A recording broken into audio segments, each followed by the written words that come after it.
A very good afternoon, my dear students. Welcome back to geography class. Conventional sources of energy. In the previous concept, we have been learned about one of the conventional sources of energy, that is coal, and different types. The coal which is divided based on the carbon content and based on their age, and its distribution, uses of different types of coal, as well as advantages and disadvantages of coal we have learned. Now in this concept we will learn another conventional source of energy, that is petroleum. Petroleum. The word petroleum has been derived from the two words petra, which means rock, and oleum, which means oil. Thus petroleum means rock oil. It is a complex mixture of hydrocarbon compounds. Just how the coal is more carbon content, here hydrocarbon compounds are here. It is petroleum is a mixture of hydrocarbon carbon compounds. And one more important characteristic of this petroleum is it is not even a tiniest part of crude petroleum which goes waste or remains unused, because it is just considered as a liquid gold. Petroleum we can compare with gold. It is in the gold which is in the form of liquid, because not even a tiniest part, a small liquid, a small drop also we don't want to use, we don't want to waste or remains unused. That is why we compare this petrol with crude petrol with gold. It is a liquid gold. The liquid petroleum. Now petroleum is available in three forms: in a liquid form, gaseous form, as well as solid and semi-solid. The petroleum which is available in liquid form is called as crude oil. Petroleum gas, which is called as in gaseous form, that is natural gas. And the semi-solid and solid forms which is available, the petroleum is known as asphalt, tar, pitch, bitumen, etc. These are the three types of petroleum which can be available. Petroleum is available in liquid form, gaseous form, as well as semi-solid to solid forms. Now, where do we find these petroleum? Petroleum is found underground reservoirs in sedimentary rock formations like sandstone, shale and limestone. In some wells, crude oil is found along with natural gas and water. But these, whatever the products of petroleum, cannot be found directly. We have to refine them wells, and underground when we refine the wells, underground wells, reservoirs, then we can find different products from the petroleum in the form of petrol, diesel, kerosene, tar, liquefied petroleum gas, that is LPG, lubricants and paraffin wax are the some of the products when we are refining. During the process of refining, we will obtain all these things, as I have mentioned, either in the form of liquid or gaseous or semi-solid to solid forms. So from when we are refining the petroleum, petrol, diesel, kerosene, paraffin wax, lubricants and all these things, LPG, are available. So now we will discuss about advantages and disadvantages of petroleum. When drilled from the earth, crude petroleum is a viscous dark liquid. Here viscous means like a thicky or sticky, very thick and sticky. This we can imagine as semi-solid, not in a complete liquid or not in a complete solid. It is a sticky type. When drilled from the earth, crude petroleum is a kind of sticky, semi-solid, dark liquid made up of many hydrocarbons are available. It is used both as fuel and raw material. In liquid form, it can be transported through pipes or vehicles. Petroleum has high density. 1 kilogram of oil can generate 10,000 kilocalories of energy. It has broad areas for applications as a source of energy. Some of the uses or advantages of this petroleum are, let us see. It is used as a fuel, as already we have discussed. It is used as a fuel. Its fuel derivatives include ethane, diesel, gasoline, jet fuel, kerosene and LPG. By providing lubricant and a compact and convenient fuel, petroleum plays a major role in transportation on land, on sea and in the air. This already many of you know about this. Next use or advantage of this petroleum. Petroleum after refining is used as raw material for the production of various petrochemical products like synthetic rubber, synthetic fiber, polystyrene, PVC, phenol, gasoline, carbon black, printing ink, film photography, cosmetics, paints, varnishes, lubricating oil and paraffin wax.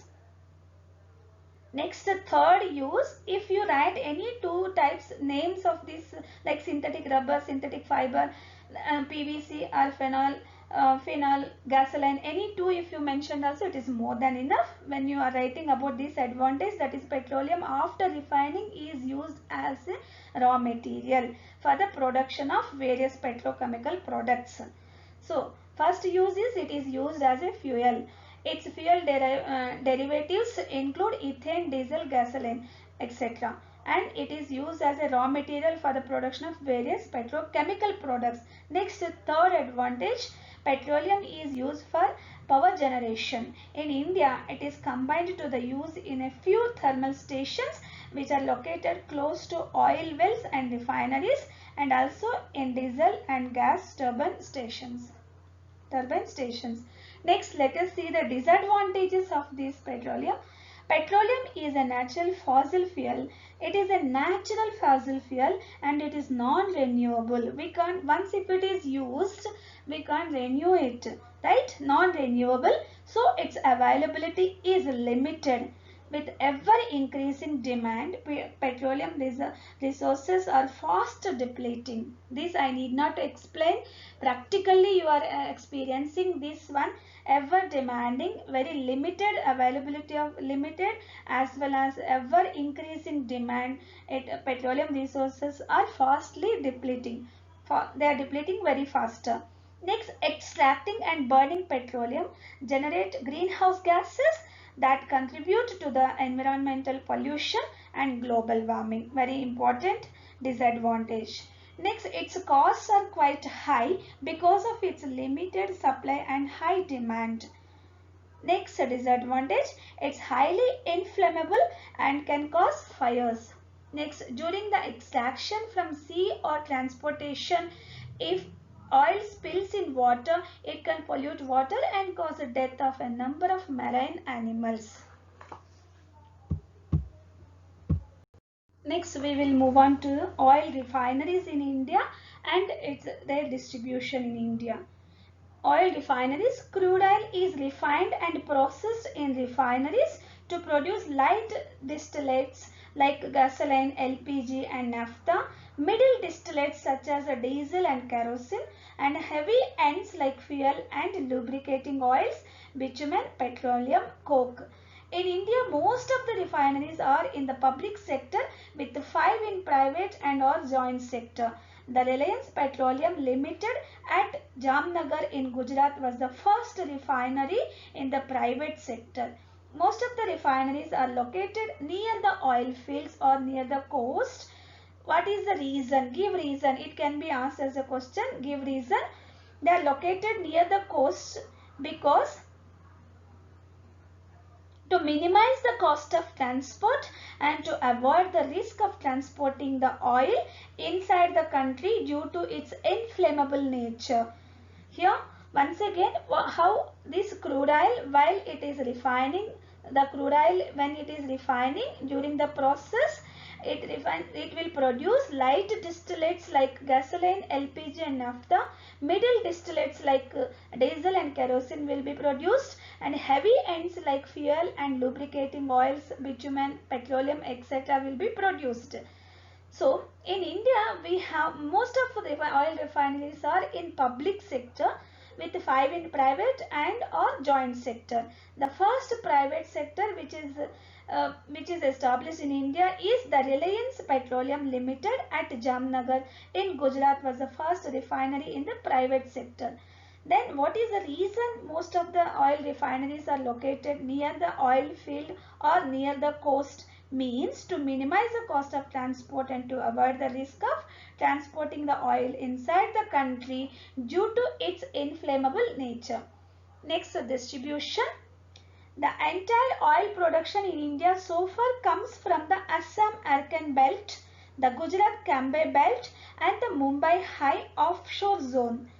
The first belt runs from extreme northeast of Assam to the eastern border of the Brahmaputra and Surma Valley. The second belt extends from Mahasena, which is in